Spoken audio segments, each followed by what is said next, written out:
हमारे साथ इस वक्त मौजूद है हाथों की लकीरों से तकदीर का नक्शा पढ़ने वाले और हाथों की लकीरों का माहिर astrologer plus gem stone expert हैं ज़ुहैब हसन जौहरी। आज फारिया को मैं पहली दफ़ा ये बताऊंगा कि फारिया का मैंने नाम क्या रखा हुआ है। बहुत पहले एक टेलीविज़न चैनल होता था जो अपनों के हाथों तबाह हो गया, मगर वहाँ पे किसी ने मुझे पूछा कि आप जानते हैं फारिया वसीम को? मैं कहा मैं अच्छी तरह जानता हूँ। कहने लगे कैसे? मैं कहा she is our Shirley Temple. आपको पता है शर्ले टेम्पल कौन थी? नहीं नहीं। अच्छा, शर्ले टेम्पल हॉलीवुड की वो अदाकारा थी जिन्होंने 3 साल की उम्र में चाइल्ड स्टार के रोल करने शुरू कर दिए। फारिया ने 2 साल देर कर दी, ये 5 साल की उम्र में करना शुरू हो गई। मैं गलत तो नहीं कह रहा? डॉक्टर साहब आपसे पहले तो मिलके बहुत खुशी हुई है और और जो मुझे आपका भी। नॉलेज है ना उसको सलाम है। अरे नहीं, सीरियसली। तौबा इस्तग़फ़ार, ऐसी कोई बात नहीं बेटा। नॉलेज की जो बुनियाद है ना वो मोहब्बत है। मोहब्बत अगर हो तो आप उस शख्स के बारे में उसके दिल का हाल जानना शुरू हो जाते हैं। जिस तरह के मैं शुजात के दिल का हाल जानता हूँ, यकीन कीजिए every time I see him. अगर ये ना भी गाता और सिर्फ मुस्कुराता रहता तो इसको सिर्फ मुस्कुराहट के ऊपर पूरे नंबर मिल सकते थे। अल्लाह ने ऐसी उम्दा मुस्कुराहट दी है। बहुत शुक्रिया। मेरे साथ मेरे एक दोस्त बैठे हुए हैं यहाँ पे, उनको मैं भूल नहीं सकता। चंद दिन की दोस्ती है, लगता है कई साल से वाकिफ है। ऐसे ही लगता है कि नहीं? आप गवाही दीजिए, कैसे लगता है कि नहीं? जैसे हम बहुत अच्छे से जानते हैं एक दूसरे को। बिल्कुल ऐसे ही है। हालांकि अभी बिल्कुल तक तुमने मेरा हॉरोस्कोप नहीं बनाया, जालिम बिल्कुल इंसान। बिल्कुल ऐसे ही है। मगर हर रोज सुबह तुम्हें याद करता हूँ। बहुत शुक्रिया। जब पिछली दफ़ा तशरीफ़ लाए थे, हदिया और तोहफ़ा कितनी प्यारी चीज़ होती है। मेरे लिए एक एमेथिस्ट की तस्बीह लेकर आए थे।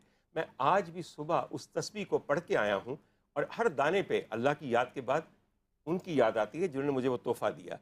ये ना समझिएगा कि मैं आज के तोहफ़े के लिए राह हमवार कर रहा हूँ। मैं सिर्फ ये कह रहा हूँ कि अगर किसी का एहसान आप पे हो तो उसका जिक्र कीजिए। एहसान मंद शख्स को अल्लाह ताला मज़ीद एहसान के लायक करता है। बहुत मेहरबानी सर आपका बहुत शुक्रिया। अरे आपकी बड़ी मेहरबानी।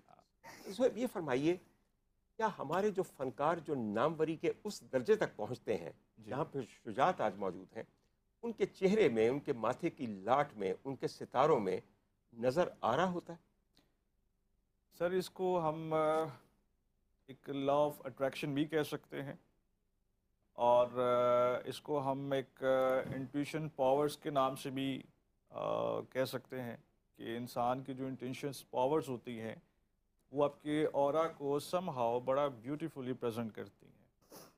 आपकी एक 6 सेंसेस हैं, एक 7 सेंसेस हैं। जी बिल्कुल बिल्कुल। कि आपकी उन 7 सेंसेस को एक्टिवेट करती है वो चीज़ कि आपके ऑरा के साथ, आपकी पर्सनालिटी के साथ, आपकी आवाज़ में वो दर्द पैदा कर देती है। बाकायदा ये हॉरोस्कोप में मौजूद है कि जिसके जायचे के first and second house plus mercury की अगर पोजीशन बहुत स्ट्रांग है तो ये आपके गले में सुर पैदा करता है।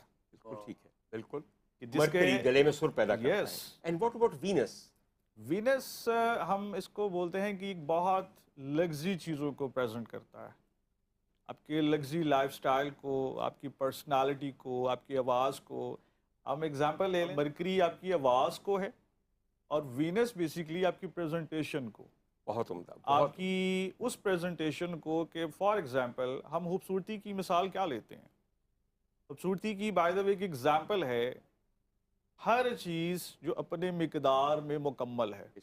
तो वीनस उस मुकम्मल होने को बाकायदा वो रोल प्ले करता है वीनस। बिल्कुल, उस तवाज़ुन को, उस एतदाल को, उस प्रोपोर्शन को। बिल्कुल हर चीज़ ना बहुत बड़ी ना बहुत छोटी, ऐसी दरमियान में कमाल जगह पे पहुंची हो। और कह रहा था कि हंसराज हंस साहब ने बाएं हाथ के अंदर फिरोज़ा और दाएं हाथ के अंदर सुलेमानी अकीक पहना हुआ था। आप ये फरमाइए, फिरोज़ा मैंने बहुत लोगों को पहने देखा, इस्तेमाल करते देखा है, इसके पीछे क्या राज है? सर फिरोज़े का जहाँ तक कॉन्सेप्ट है, एक तो हज़रत अली से पहना करते थे। अच्छा, बिल्कुल। रवायात में बाकायदा हमें मिलता है कि ये शुजात के एतबार से, बहादरी के एतबार से, एक जंगजू के एतबार से, और यहाँ तक मौला की रवायात में ये भी मिलता है, मौला का एक फरमान ये है कि जिसके यहाँ औलाद के एतबार से कमी है वो फिरोज़ा पहने। अब लोग बहुत से लोग हैं जिन्हें इसके कॉन्सेप्ट का नहीं पता, वो एज ए फैशन इन्हें वेयर कर लेते हैं, वो देखा देखी पहन लेते हैं बाकायदा तौर पर। लेकिन फ़िरोज़े के जेम स्टोन्स के हम असरात के अतबार से बात करें, उसके बेनिफिट्स की बात करें, तो वो 1001 बेनिफिट्स हैं जो इंसान को बहुत सी सतह पर ट्यून करती है। सही। उसकी सोच को निखारती है, उसकी विल पावर को स्टेबल करती है। ठीक है। और अच्छा, जो लोग फिरोज़ा पहनते हैं अक्सर उन्होंने अकीक भी पहना होता है, जी उसके पीछे भी कोई खास जी सर, खसूसियात बिल्कुल है। अकीक नबी करीम सल्लल्लाहु अलैहि वसल्लम की सुन्नत है। ये भी है कि खाना काबा में जो 360 बुत थे वो अकीक के बने हुए थे। अच्छा। लेकिन लोग उन्हें पूछते थे और एक वक्त ऐसा आया कि नबी करीम सल्लल्लाहु अलैहि वसल्लम ने हज़रत अली अलैहिस्सलाम से उन्हें बाकायदा तुड़वाया बेशक, बिल्कुल बिल्कुल। कि ये आपके लिए आप मेरे खालिक ने इन्हें पैदा किया है और इसे पहनो, इनसे मुस्तफ़ीद हो।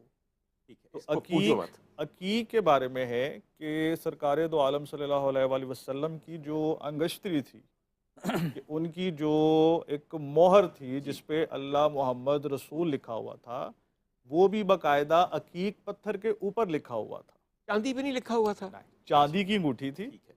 चांदी की अंगूठी थी और उसके ऊपर अकीक पत्थर के ऊपर वो बाकायदा मेंशन था वो मोहर का। सही सही, बिल्कुल। क्योंकि मुझे भी मोहर नबूवत का बेइंतहा शौक है, मैं कई जी। दफ़ा उसको बनाता हूँ और अपने लिए भी जी। मतलब वगैरह। अच्छा, मेरा ख्याल था कि शायद वो चांदी के ऊपर ही लिखा हुआ नहीं था, सर, वो मोहर के चांदी तौर पे। की अंगूठी थी, बाकायदा अकीक के ऊपर वो मोहर बनी हुई थी।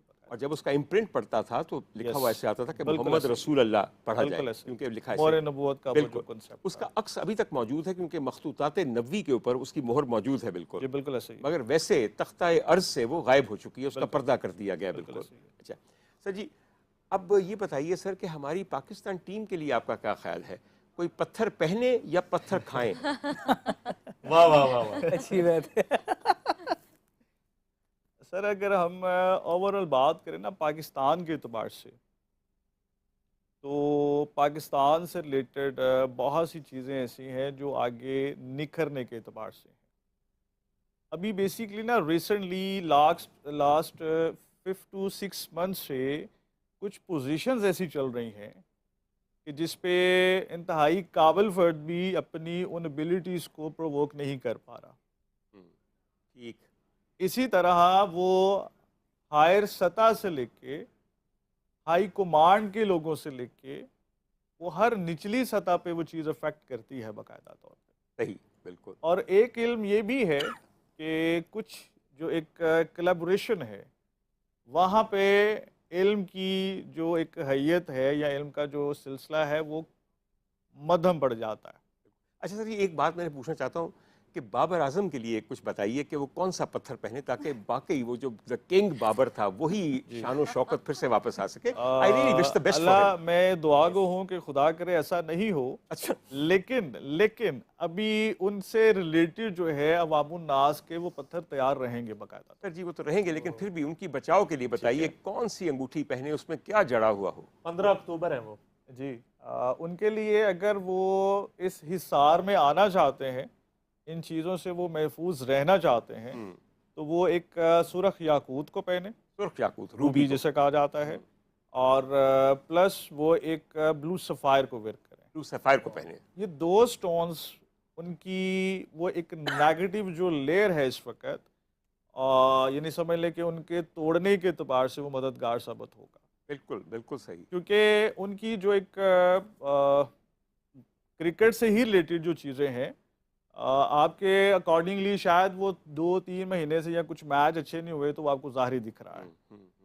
लेकिन अगर मैं बज़ाहिर बताऊं तो बाबर आजम की जो प्लानेटरी पोजीशन है वो तकरीबन पिछले 22 महीनों से डिस्टर्ब है। मैं बिल्कुल समझ गया आपकी बात। मैं दोबारा रिपीट कर दूं, बाबर आजम साहब, अगर आप चाहते हैं कि आवाम के पत्थर आपको ना पड़ें और संसारी ना करे कभी हो, तो उसके लिए फरमाया है ज़ुहैब हसन जौहरी साहब ने कि आप याकूत पहने यानी कि रूबी पहने या फिर ब्लू सफ़ायर जिसे हम नीलम कहते हैं वो यार पहने। रूबी से दूर रहें। अरे नहीं, रूबी वैसे पहन ले, वैसे रूबी से दूर रहे। पहनने वाले रूबी से वैसे तो यकीन करो नीलम को भी दूर रहना चाहिए। नीलम बड़ी भैड़ी है उनकी वजह से वाकई एक बिल्कुल। रूबी फिरदौस मार्केट से निकल आई ना, हाँ। वो निकल आई थी ब्यूटिशियन रूबी ना, तो उसने कहा जी कि मुझे इन्होंने मौसूफ ने जो है वो मेरे साथ शादी का वादा किया, बिल्कुल। और जो है ना वो बड़ी लंबी चौड़ी वो फिर स्कैंडल एक निकल आया, वो टीवी चैनल्स पे भी आया, फिर बड़ी मुश्किल से उसको मैनेज किया गया पैसे देके, और वो रूबी इनकी वो बचपन की फ्रेंड है सर आप और उससे शादी के वादे वही थे। ये एक किस्सा बता रहे हैं, मैं इन्होंने किवें दसा कि जेडी नीलम सी और मेरी मरीजा सी उन्हें मेरे नाल डिस्कस किया कि डॉक्टर साहब मैं भी दावा कर दिया, मैं कहा रहन दिए बीबी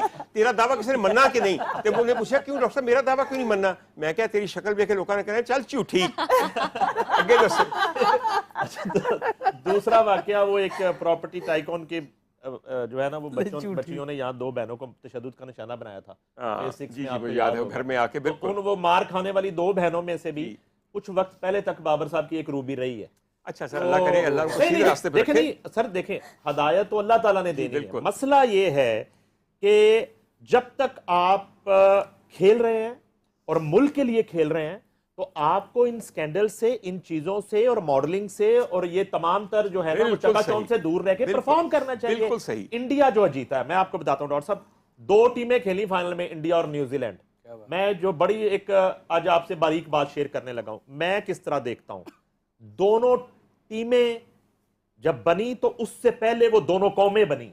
जी हाँ, दोनों कंट्रीज को देखें, वो दोनों नेशंस हैं। हाँ, और कल जब दोनों टीमें खेल रही थी तो मेरे लिए दोनों बराबर थी, मुझे कुछ नहीं था कि वो जीते, क्योंकि कल क्रिकेट जीती है। बेशक, कल कोई मुल्क नहीं जीता, उम्दा क्रिकेट जीती। हम जीतते हैं तो होता है कि रमजान की वजह से जीत गए हैं, दुआओं की वजह से जीत गए हैं, बद्दुआ की वजह से जीत गए, बारिश की वजह से जीत गए, सैलाब की वजह से जीत गए, फलाना हार गया तो हम जीत गए। हम अपनी परफॉर्मेंस से कब जीतेंगे? बिल्कुल। तो ये दोनों कंट्रीज जो कल लड़ी हैं दुबई के मैदान में, वो दो टीमें नहीं थी, वो दो कौमें थी, दो नेशन का। बिल्कुल सही कहा आपने, बिल्कुल सर, दो कौमों की प्लानिंग थी, उनकी नेक नियति थी, उनके ऑफिशियल्स को मेरिट पे सिलेक्ट करके टीम को ग्रूम करना था। और दूसरी बात है बताऊं आपको, शायद अच्छी नहीं लगे बात, किस्सा ये है कि कैप्टन साहब की बेगम साहिबा जो कि एक हलाल ताल्लुक है, शादीशुदा हैं, इंतहाई कमिटेड है, अनुष्का शर्मा का भी बीच में बहुत बड़ा रोल है। भाईजान किस्मत ਜਿਹੜੀ ਹੁੰਦੀ ਹੈ ਵਾਟ ਇਜ਼ ਦ ਦਮ ਦੀ ਹੁੰਦੀ ਹੈ। Anushka all the best to you and as Pakistanis we congratulate you. अच्छा वैसे ਤੁਸੀਂ ਆਪਣੀ ਮੁਹੱਬਤ ਦਾ ਇਜ਼ਹਾਰ ਕਰ ਰਹੇ ਹੋ सर, क्यों ना कर अनुष्का नाल, कोहली पहले हिट था अनुष्का से शादी में, तो पहले सुपर हिट है। फिर मेरी भी गल सुन ले, कई लोग साडे कोल भी पहले हिट सन, जो तीजा ब्याह किया तो तबाही मच गई, समझ आई मेरी गल दी? हाँ जी ख़वातीन हज़रात, हमारे साथ देखें अब ये मुश्किल मुझे ये होगी कि Ramzan transmission Aahista Aahista sports round बन रहा है और उसके अलावा करंट अफेयर्स का प्रोग्राम बन रहा है। और आजकल करंट अफेयर्स का प्रोग्राम करना बिल्कुल एन जी ए कि अपने गाले आप चुक के फाया पा लो या उड़दा तीर कितने ले लो बाहर तौर बिस्मिल्लाह। बताइए जी, हमारे साथ कॉल है। जी वालेकुम अस्सलाम। मेरा नाम जमीला और मैं गुजरांवाला से बात कर रही हूँ। वाह वाह वाह बेटा, गुजरांवाला के कौन से इलाके से बोल रही हो? हेलो, घबरा गई हो, बता दो कहाँ से बोल। जी बेटा, गुजरांवाला की आवाज आ रही है मेरी बेटा? जी जी आवाज आ रही है मुझे। बताओ, मैंने आपसे सवाल करना था। नहीं पहले मैंने अच्छा चलिए बताएं, सवाल बताइए। सवाल मेरा ये कि अमूमन लोगों को अपनी डेट ऑफ बर्थ याद होती है और ईयर भी याद होता है, और जिन लोगों को अगर याद नहीं हो तो वो किस तरह इस चीज को डील करेंगे पत्थर डिसाइड करने में? अपने नाम के लेटर के साथ, फर्स्ट लेटर के साथ। अगला सवाल बताओ। ये ज़ुहैब साहब बताए ना? ये ज़ुहैब साहब ने मुझे पिछले प्रोग्राम में बताया था, इसलिए उन्होंने मुझे बताया हुआ सर सारा ये, तो मैं कहता हूँ रिपीट ना हो, कोई और सवाल है तो पूछो, हमारे पास बहुत बड़े जौहरी बैठे हैं। अच्छा, दूसरा सवाल ये है कि मेरी जो डेट ऑफ बर्थ है वो जून में आती है। जी जी। और 14 जून है मेरा डेट ऑफ बर्थ। ठीक है। मुझे मसले मसाइल पेश आते हैं काम से related, earning point of view से ना, तो मुझे क्या ऐसा पत्थर चूज करना चाहिए अपने लिए जो मेरी मुश्किलें आसान कर सके? हाँ, ये आसान बड़ी मुनासिब सवाल है बिल्कुल। इनकी ईयर कौन सा है और पूरा नाम क्या है इनका? बेटा 1998 की पैदाइश है इनकी। और पूरा नाम बताइए बेटा। जमीला कामरान। जी, आपका स्टार बेसिकली जेमिनी बनता है और जेमिनी के अकॉर्डिंगली जो आपके लिए जो सबसे बेस्ट जेमस्टोन है वो ग्रीन एमरल्ड है, जिसे ज़मुर्द कहा जाता है। बेटा याद रहेगा। और आपकी हर्डल्स की सबसे बड़ी वजह मैं समझता हूँ कि आप खुद हैं, उसकी रीज़न ये है कि आपके अंदर बचपन से बहुत ज़्यादा ज़िद है। आप अपने अंदर से कोशिश करें कि समहाउ अपनी ज़िद को आहिस्ता आहिस्ता ख़त्म करने की कोशिश करें। बस मेरे ख्याल में ये उनको पहुंच गया है, ये बड़ी सी एडवाइस है। असल में इंसान के अंदर बहुत सारी खामियां खुद होती हैं जो उसकी राह की बहुत बड़ी रुकावट बनी होती हैं। अपने आप को सीधा कर रही है, राह अपने आप सीधी हो जाती है। तो 2-3 लोगों के स्टार्स में पूछना चाह रहा था जरूर, बिस्मिल्लाह ज़ुहैब साहब से, क्योंकि पहले हमने कुछ पॉलिटिशियंस पे बात की। जी जी तो बिल्कुल। शाहरुख खान जो है और हमारे शाहरुख खान शान शायद जो हैं, इन दोनों के बारे में आपसे पूछना चाहता हूँ। दोनों अगर माइंड ना करें तो फिल्म इस वक्त दोनों के पास नहीं है। तो शाहरुख खान का 2 नवंबर है, उन्हें क्या मशवरा देते हैं? और शान शाहिद जो हैं उनका 17 अप्रैल है। बिल्कुल ठीक है। शाहरुख खान साहब के एतबार से जो डेट ऑफ बर्थ है उनका, वो समझ लें कि एक राइजिंग साइन है उनका, यानी उभरता सितारा। और ही स्कॉर्पियन पर्सन, और उनकी तरक्की का जो सिलसिला रहेगा वो उनके मरते दम तक रहेगा। और इसी तरह अगर हम अपने राइजिंग स्टार के एतबार से शान साहब की बात करते हैं, तो इनका भी थोड़ा सा टाइम ऐसा चल रहा है कि इन्हें अपने आप को अपना डंका मनवाने के लिए थोड़ी सी टीन एज वाली स्ट्रगल की ज़रूरत है बाकायदा। क्योंकि इंसान जब अपने फ़्लो में आता है तो अपनी स्ट्रगल को, अपने फ़्लो को, अपनी चीज़ों को बहुत सतह पे छोड़ देता है। तो अभी जो उन पे टाइम चल रहा है, क्योंकि जायचे में कुछ टाइम ऐसे चलते हैं कि अगर आपके करियर का फ़्लो डिस्टर्ब है तो आप अपने 12 घंटे की स्ट्रगल को अगर 16 घंटे में शिफ्ट करते हैं, देन आपके रिज़ल्ट्स आपके अकॉर्डिंगली आपको मौसूल होते हैं। तो शान साहब के एतबार से ज़ाती पोजीशन आगे उनका जो नेक्स्ट 7 ईयर्स का एक सर्कल है वो बाकायदा एक चेंजिंग मोड पे रहेगा, क्योंकि यूरेनस उनके फर्स्ट हाउस में है जो इस मई में ट्रांजिट कर रहा है उनके सेकंड हाउस में। और कमिंग टाइम में वो अपना इस करियर के साथ अपना बिजनेस भी करने की पोजीशन में आएंगे, वो कुछ लिखने की सतह पे भी आएंगे। और यानी उनके अंदर कुछ मल्टीपल्स क्वालिटी ऐसी हैं। और जो डॉक्टर साहब ने आगे वीनस की बात की थी, वीनस शान का बेसिक प्लैनेट है, लेकिन उसे मैनेज करने वाला, संवारने वाला कोई भी नहीं है। उन्हें खुद नहीं पता कि मेरे अंदर कौन कौन सी ऐसी एबिलिटीज़ और क्वालिटीज़ मौजूद हैं जो कि अरसा दराज से मैं समझता हूँ कि वो जंग आलूद हो गई हैं। समझ गया बिल्कुल। अच्छा, एक हम एक छोटी सी ब्रेक की तरफ बढ़ रहे हैं और सर। मैं ये चाहूँगा कि प्रोड्यूसर साहब से दरखास्त करूँगा कि अगर ज़ुहैब हसन साहब का नंबर भी दे दीजिए आप। बहुत सारे लोग ऐसे हैं जो कि कोई एडवाइस लेना चाहते हैं, डायरेक्शन लेना चाहते हैं, आने वाले किसी वक्त का उनको धड़का होता है।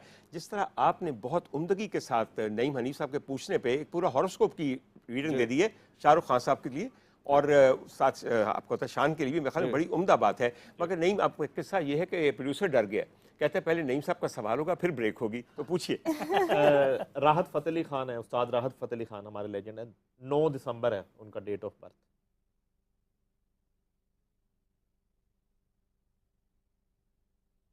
दोबारा रिपीट कीजिएगा। राहत फ़तेह अली खान है, 9 दिसंबर। ठीक है। और उनका बताइए हमें।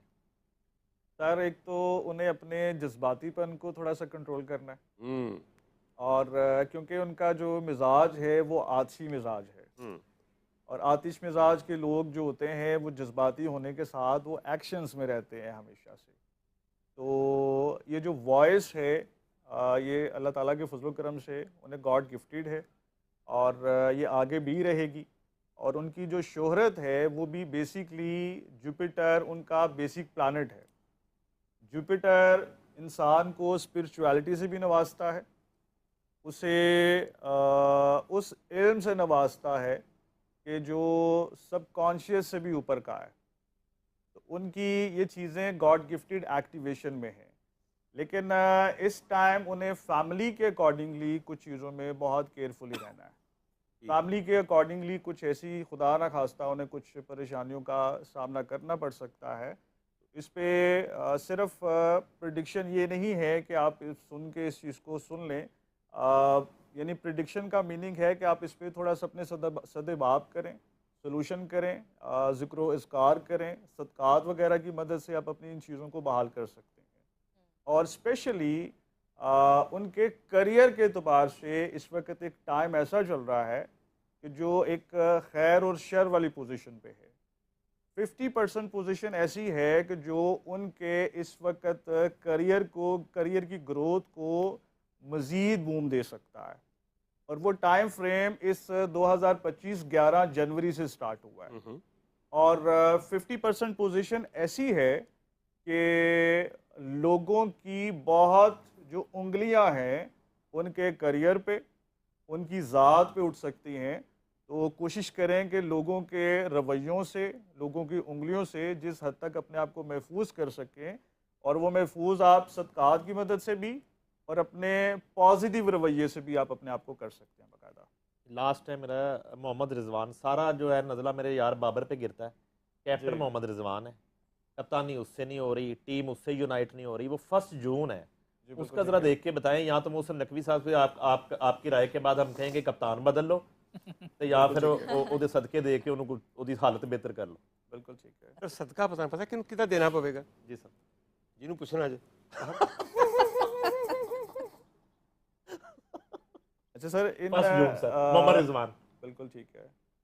अभी जो जायचे की हवा है वो इनके स्पेशली करियर के अकॉर्डिंगली बहुत पॉजिटिव नहीं है, और लोगों की खुदा ना खास्ता लान तान से लेके इनके करियर के गरूब होने का इस वक्त है।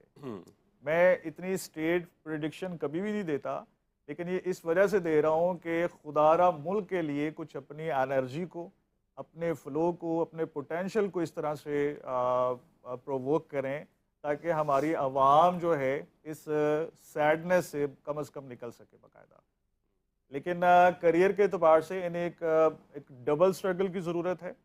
ज़ाती तौर पर ये बहुत जीनियस आदमी है। अगर आप समझते हैं ना कि इनके अंदर वो सेंस ऑफ ह्यूमर नहीं है या ये उस सतह पे खेल नहीं सकते, इन्हें अल्लाह ने सारी सेंसेस से नवाजा हुआ है। इसीलिए कप्तानी ले ली ना सर उसे। यस, हो नहीं रही लेकिन ले ली उसने। यस, सारी सेंसेस से नवाजा है।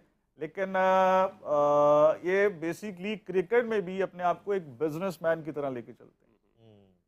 तो यहाँ पे मैं समझता हूँ कि इन्हें अवाम के दिल जीतने चाहिए और अपने करियर पे थोड़ी सी एक्स्ट्रा स्ट्रगल की इनकी ज़रूरत रहेगी बाकायदा तौर पे। अच्छा सर, बात यह है कि एक आखिरी मेरा भी सवाल है। उनकी डेट ऑफ बर्थ उनको पता है, मुझे नहीं पता, मगर उनका असल नाम मैं आपको बता सकता हूँ। ये बताइए कि क्या इस साल या अगले साल तक मीरा की शादी हो जाएगी? कोई अच्छा शौहर उनको मिल जाएगा या नहीं? और अरे बड़ा कौमी अहमियत का सवाल है, ऐसे हंसो मत। इर्तिज़ा रुबाब है और बड़ी कोशिश कर रही है। बर्थ क्या है उनकी? डेट ऑफ बर्थ पूछनी पड़ेगी सर, पूछनी पड़ेगी। मैं आपको बता दूं ना, उनकी पैदाइश हुई थी 1922 में। सॉरी 22 नहीं, उन्होंने बुरा नहीं मनाना इस बात में। I think she is Capricorn.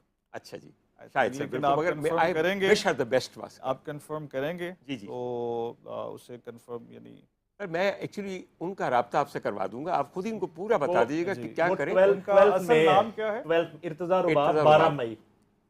12 मई, ठीक है। लेकिन डेट ऑफ बर्थ अगर गलत होगी? नहीं बिल्कुल ठीक है, उसने खुद मैसेज किया मुझे।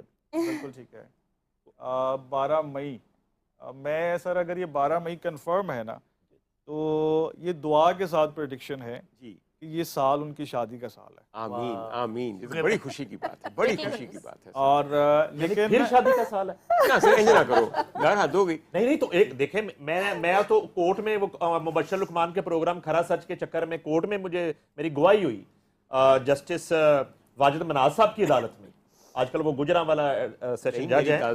तो ये उस शादी की नवीद है जिदा वलीमा तो मैं खाना है। सर मेरी तो सर वहां गवाही ये हुई कि वो अतीक नामी शख्स ने केस कर रखा था कि मेरे से निकाह में है, और मुबश्शिर लुकमान के शो में नवीद के साथ एक निकाहनामा शो किया गया कि न्यूयॉर्क में उससे निकाह हो चुका है।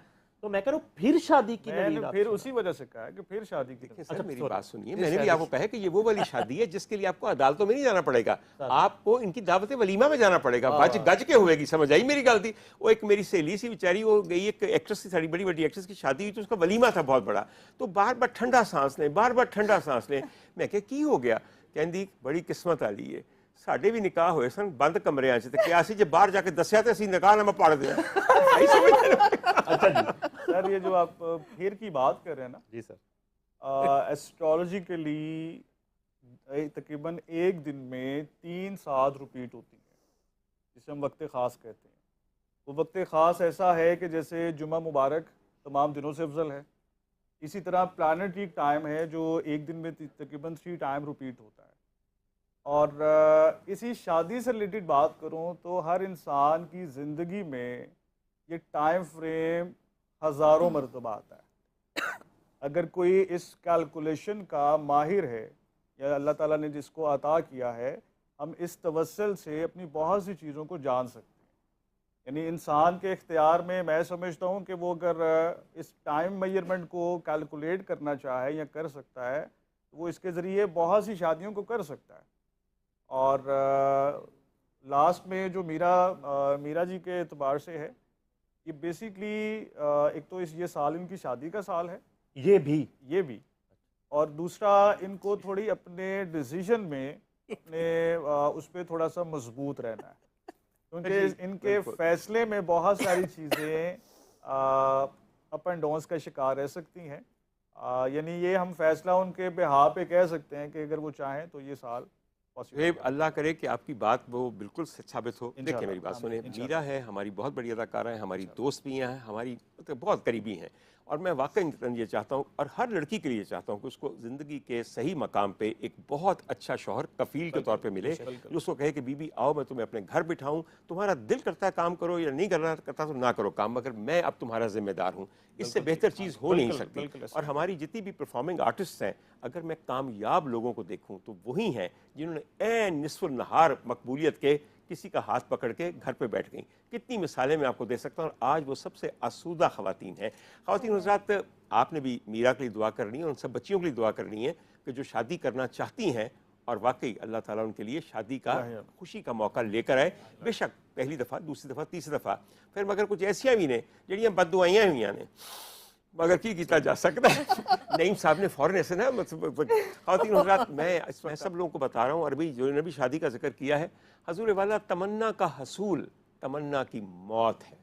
जिससे आप शादी करना चाहते हैं, चाहते ही रहिए, शादी हो गई तो ये तमन्ना अपनी मौत आप मर जाएगी। आज ये दूसरा इकबाल ज़री है। पहला क्या है, जैसा तेरा ख्याल है वही तेरा हाल है, और दूसरा इकबाल ज़री क्या है, तमन्ना का हसूल तमन्ना की मौत है। ये ला हासिल ही रहे तो तमन्ना रहती है, वरना तो एक गलती हुई लाश बन जाती है जिसे फिर आखिर दफन करना पड़ता है। आप ये फरमाइए, मैं कभी कभी सोचता था, पिछली बार जब आप आए तभी मैंने सोचा था, आपकी शादी हो गई है ना? जी अल्हम्दुलिल्लाह। सर कैसे हुई और क्यों हुई है? मतलब कितना मुश्किल है, मतलब जेड़ी बच्चे है सी बचोलन उन्हें क्या लड़की बड़ी अच्छी है माशाल्लाह, जट्टा दी धी है, 10 मुरब्बे ने 1.5 मरला है ना है फलाना। इनका पहले ये बताओ इसका अतारत कहाँ है, इसका मरीख कहाँ है, इसका जोहल कहाँ है? बिल्कुल ऐसे ही। ये तो बड़ी मुश्किल चीज़ है ना सर। सर मैं समझता हूँ कि इस न्यू जनरेशन के अकॉर्डिंग ना, क्योंकि बच्चे आज अपनी मर्ज़ी के मालिक हैं, ठीक है, और वालदैन बहुत हद तक आज कोऑपरेटिव भी हैं, लेकिन मेरा एक मैसेज है कि वालदैन को बच्चों के अकॉर्डिंगली उनकी हैप्पीनेस को देखना चाहिए, क्योंकि आगे ऑनवर्ड बच्चा डिस्टर्ब रहता है, बेहतर रहता है, वो सरदर्द माँ बाप की रहती है बाकायदा तौर। बिल्कुल सही, बिल्कुल सही, ठीक है। तो क्या आप बच्चों की खुशी के लिए कम से कम ये देख सकते हैं कि जिससे आप सिलसिला करने जा रहे हैं उनका उससे इस्तिखारा मिलता है, बिल्कुल एक्सीलेंट, उनसे कंपैटिबिलिटी मिलती है। मेरे पास बहुत सी फैमिलीज, हज़ारों फैमिलीज ऐसी हैं, और माएँ बेटियां बड़े मान से आती हैं, तो मैं दोनों की जजमेंट को देखता हूँ बाकायदा, और अगर बच्चों के एतबार से मुझे कोई पॉजिटिव वाइब्रेशन मिलती है कि स्टार कंपैटिबिलिटी बहुत अच्छी है या आगे कोई सिलसिला खूबसूरत रह सकता है, तो मैं वालदैन की रिक्वेस्ट कर लेता हूँ बच्चों की सतह पे। बिल्कुल ठीक, मैं समझ गया आपकी बात। और अगर बच्चों का वो ऐसी कोई कंपैटिबिलिटी नहीं मिलती तो मैं वालदैन की सीट पे जाके कहता हूँ कि बेटा नहीं, ये आपके लिए सारी जिंदगी के लिए प्रॉब्लम। बिल्कुल सही, बड़ी मुनासिब बात है। आपने जो बात कही है, मेरे अगले सवाल का जवाब आपने दे दिया है। मैं शुजात तो कहने का था, शुजात इंडिया में आपने देखा होगा किसी शादी से पहले कुंडली मिलाई जाती है, बाकायदा एस्ट्रोलॉजर आके देखता है मैं भी ये कहने लगा था कि आपके पास भी लोगों को थोड़ा सा तो गाइडेंस लेनी चाहिए। जी बिल्कुल ऐसे एक कुंडली मिलाई जाए, बिल्कुल ऐसे और उसके बाद एक बहुत ही उम्दा चीज़ है कि आपने दुआए इस्तिखारा पढ़ के 2 नफल नमाज पढ़ के उसके बाद देखिए ऐसा उम्दा ख्वाब आता है, अगर एक दफ़ा नहीं आता 3 रातें पढ़िए, बिल्कुल क्लियर ख्वाब आता है, बिल्कुल आता है। सही। अच्छा, मगर सर ये एक रोल है आपके ख्याल में? सर ये आज मिसाल के तौर पे हर बंदा कहता है जी मैं इस्तिखारा निकाल लूंगा। ठीक है, बिल्कुल। ये ऐसी बहुत आसान चीज़ नहीं है शायद, बिल्कुल। जैसे आपका पहला सवाल था ना कि क्या पर्सनालिटी बताती है कि ये फ़र्द कैसा है। अब वो लोग बेसिकली ऐसे थे कि उनके मन इतने शफाफ थे, उनका राब्ता बड़ा बहाल था, बिल्कुल। वो मोहब्बतें बांटने वालों में से, सही मोहब्बतें लेने वालों में से थे, जिसे हम इस इल्म को हम कह सकते हैं कि चेहरा शनासी। जी बिल्कुल सही। अब उनकी उस मोहब्बत, उस खलूस, उस पाकीज़गी की वजह से अल्लाह वो उन्हें अता करता है बिल्कुल कि आप किसी की नेगेटिव पॉजिटिव वाइब्रेशन को परख सकते हैं। बहुत उम्दा, हमें बात आज बहुत समझ आई है। सिर्फ एक बात आखिरी पूछनी है, छोटा सा जवाब दीजिएगा। क्या मंगनी की अंगूठी चुनते वक्त आपसे सही जेमस्टोन का पता करना चाहिए कि इस मंगनी या इस शादी की अंगूठी जो है, लोग बनवाते हैं सारे, जी बिल्कुल, उसमें कौन सा स्टोन लगवाएं? ये अच्छा रहेगा? मोस्टली लोग डायमंड को वेयर करते हैं। बिल्कुल, सॉलिटेयर को ले लेते हैं, एक डायमंड को। अब डायमंड, मैं समझता हूँ किसी चीज़ को फतह करना हो तो डायमंड उसके लिए बहुत एक परफेक्ट जेम है। ठीक है, लेकिन अगर हम बर्थ चार्ट पे आते हैं तो जायचे की रूह में मंगनी एक डिफरेंट हाउस से देखी जाती है, शादी एक डिफरेंट हाउस से देखी जाती है। अब हमें देखना है कि शादी के बाद किन के मामलात कैसे हो सकते हैं। बिल्कुल ठीक, बिल्कुल सही, बिल्कुल सही। ख़वातीन हज़रात, चूँकि वक्त बहुत कम है और इफ्तार का वक्त बहुत करीब आ गया है, मेरे ये सारे हिंट बहुत अहम हैं। वो सारी माएँ जो जाके बेटी का गरारा चुन रही होती हैं, फूलों के अरेंजमेंट का चुन रही होती हैं, फोटोग्राफर का देख रही होती हैं, दूल्हा की अचकन चुन रही होती हैं, वो थोड़ा सा जाके एस्ट्रोलॉजर से पूछें या इस्तिखारा करें, या वो अप्रोप्रिएट स्टोन पता करें जो उनकी बेटी के नए बनने वाले ताल्लुक़ को मुस्तहकम करेगा, तक़वियत देगा और सपोर्ट देगा। बुरा मशवरा नहीं है वैसे, मगर जाते जाते मैं आपको ये बताऊं कि ज़ुहैब हसन बहुत बड़े जौहरी हैं, जौहर शनास भी हैं, मगर क्या किया जाए कि इनकी दूर की नज़र बड़ी कमज़ोर है। मैं जो सवेरे कपड़े कड्डे सन तो मैं क्या वो कपड़े कढ़ जी मेरी अचकन नूं एडा वड्डा ब्रोच लगाया है जिन्हें नीलम लग गए ने, मगर की करिए, छड्डो पड़ा। हाँ बिल्कुल, और की। अच्छा खैर सर, मैं इस प्रोग्राम के खत्म होने के इंतजार में था। हाय अच्छा, बिल्कुल भाई, देखो जी हीरा ना जगमग करता है, खास तौर से नीलम पाके हैं, उसकी खास वजूहात हैं। बिल्कुल। एनीवे, अब मैं सर इससे पहले कि इजाज़त लूँ अपने तमाम नाज़रीन से, और हमारी को होस्ट हैं, बहुत ही प्यारी बच्ची है, इसकी सबसे अच्छी बात पता है क्या है? सादतमंदी। अगर मैं कमाना आधा घंटा मैं बोलना तो कहती डॉक्टर साहब फिक्र ना करें, 50 मिनट आपने बोला।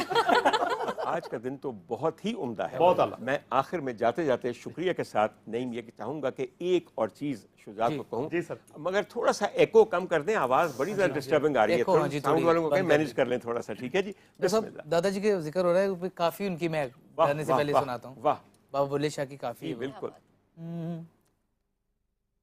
नियाओ सैयो रल देओ वदाई, नियाओ सैयो रल देओ वदाई, मैं वर पाया, मैं वर पाया राजा माही, नियाओ सैयो रल देओ वदाई, अजदा रोज मुबारक चढ़िया, अजदा रोज मुबारक चढ़िया, और राजा साडे वेड़े वड़िया, और राजा साडे वेड़े वड़िया, हथ खुंडी मोडे कंबल धरिया, ओ चाका वाली शक्ल बनाई, नियाओ सैयो रल देओ वदाई नियाओ से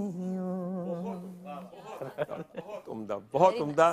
फारिया बेइंतहा मेहरबानी, शुजात बेइंतहा शुक्रिया। खुदा ताला तुम्हें अजर दे। आपका बहुत शुक्रिया। वाकई दिल से दुआ दे रहा हूँ कि अल्लाह ताला तुम्हें अजर दे अपनी मेहनत का, अपने ख़ानदान की मेहनत का, और वाकई इज्जत के उस मकाम तक पहुँचो जहाँ तुम्हारे दादा पहुँचे। बिल्कुल ज़ुहैब, आपकी बातें दिल को मोह लेती हैं। आपका तो बार बार दिल कर रहा था ना कि ट्रांसमिशन खत्म हो तो मेरे बरोज को देखें। मेरा बार बार दिल खत्म हो, ट्रांसमिशन खत्म हो तो मैं डेट ऑफ बर्थ दसा, क्योंकि मैंने ऑन एयर नहीं बतानी, फिर आप लोग सब तोहफे भेजेंगे। नहीं हनीफ, बेइंतहा मेहरबानी, थैंक यू सो मच। और आप हमारे साथ रहिए और देखते जाइए कि नईम हनीफ और किस किस को हमारी ट्रांसमिशन का हिस्सा बनाते हैं, जो मेहमान बन के यहाँ आते हैं। एक बात को मैं बताऊँ आपको, कुछ पता नहीं, एक दिन आपको अनुष्का शर्मा से भी मुलाकात करवा दें, कोई हर्ज नहीं है इसमें। वाकई सच है। आप बेटा खुदा हाफिज कहना चाहेंगी?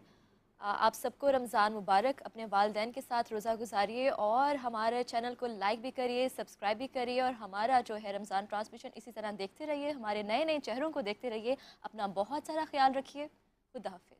बहुत मेहरबानी।